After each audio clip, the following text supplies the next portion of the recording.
Daily. Taste the Daily.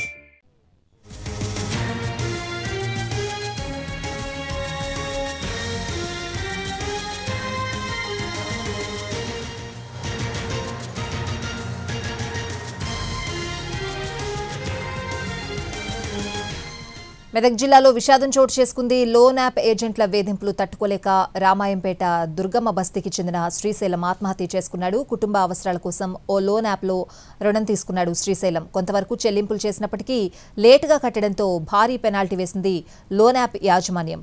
పెనాల్టీతో పాటు మిగతా ఈఎంఐలు చెల్లించకపోవడంతో శ్రీశైలం ఇంటికొచ్చి ఏజెంట్లు బెదిరించారు. దీంతో మనస్తాపానికి గురై పురుగుల మందు తాగి శ్రీశైలం సూసైడ్ చేసుకున్నాడు.